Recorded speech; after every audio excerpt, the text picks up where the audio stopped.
Hello, welcome. Going to play F-16 Fighting Falcon on the Sega Master System. So let me get in here really quick or the game will auto start. It'll even auto start when I'm pressing the D-pad here. So this game is 10 levels. You can start on any level you want. There is no ending to the game. It's just fighting MiG-25s, and of course you're flying the F-16. It's a flight combat sim, as the title probably gave away. So what it's showing here, the white is how many, or the black is how many planes will be on screen at the same time, and then you can see how many planes on that level. So 2 planes on level 1 and only 1 on screen at a time. And I start you with a missile lock right away, so should be able to get this guy. And I am getting a warning message that I'm getting shot at. So I shot that guy down. So there's one other plane somewhere. So if you never played a flight sim, this may look a little complex.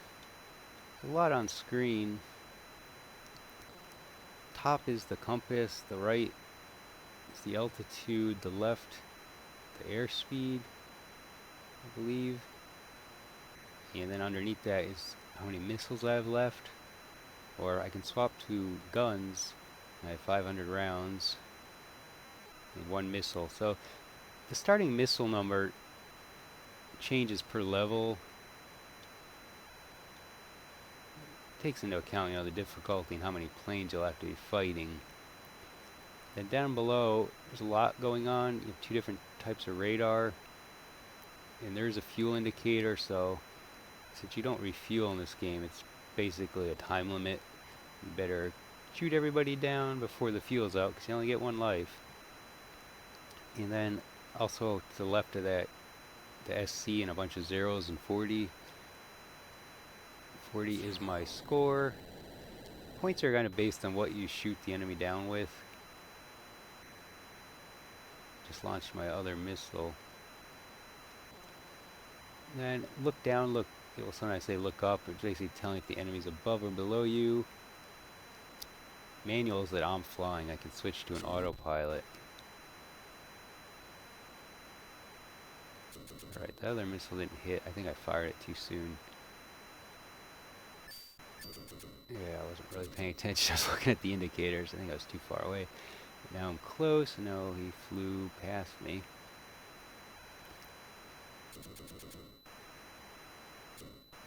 Oh, wait. Not close enough.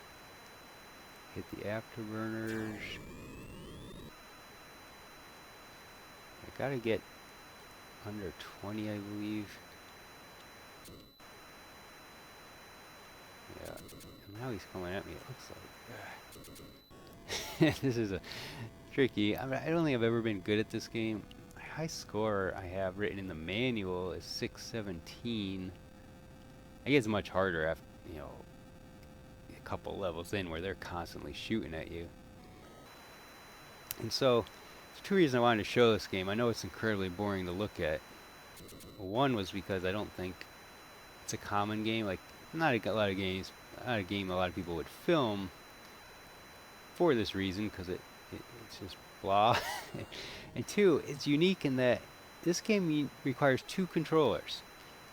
I can't think of too many games, well, none off the top of my head, but I think there are some other games where you can use a second controller to do things like aren't like in the moment, like like managing an inventory screen, like pulling some other screen up like that. Should be in range just about. But this requires using both controllers. Well, the game, you can't stop. I mean, you gotta use them both. And it's really hard, because the Sega Master System has, those square rectangular gamepad, well, I say square, but rectangular gamepads. And there's also a control stick, which I own, and I do have that plugged in as my second, but that doesn't really, it's not useful. What you need is joysticks with a trigger and thumb button. Then you could put a hand on each and fly, but here I need to hold the gamepad. I can't put it down. And what the gamepad is doing is flying, you know, obviously, um, moving around. It also swaps weapons and fires. And that's it. Everything else is on the second gamepad. I'm having a hard time lining this guy up. But I did hit him. You gotta hit him 9 times with the gun. So the second controller is for acceleration, deceleration, which is kind of important, but I can't keep switching to that. I just can't do it. Not easily anyway. It also cycles targets, uses the electronic countermeasures. It ejects when you gotta wait till a warning light.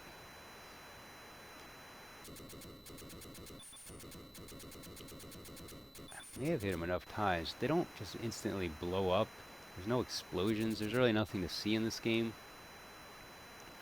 They just kind of fly off and get destroyed, but I guess maybe I didn't hit them enough yet.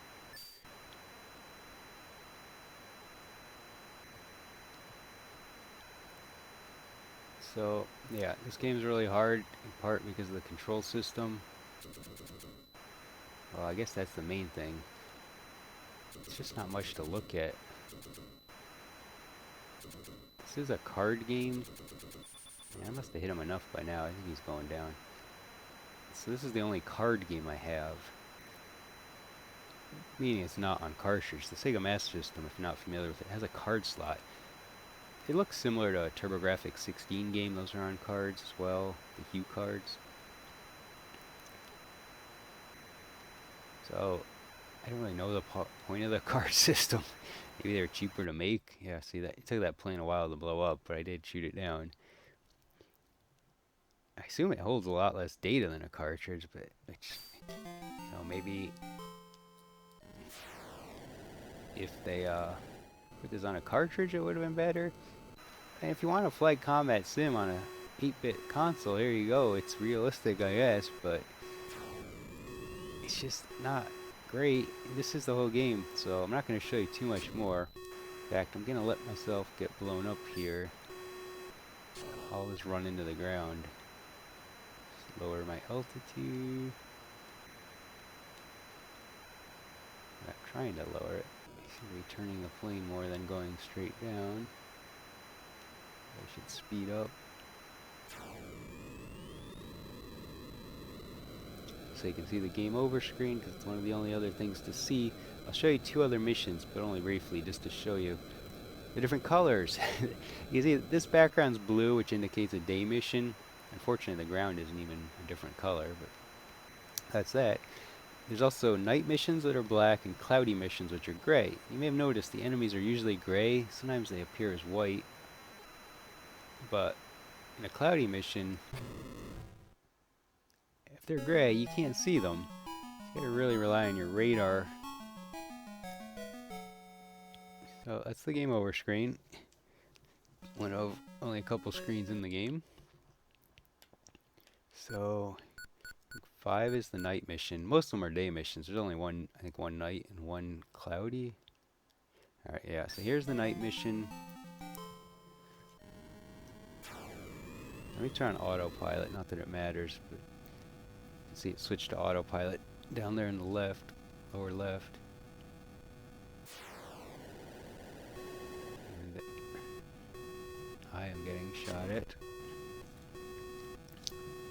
So I usually, if I have the box, put the front and back scan at the end of the video. I only have the back, or the front of this. I don't have the back.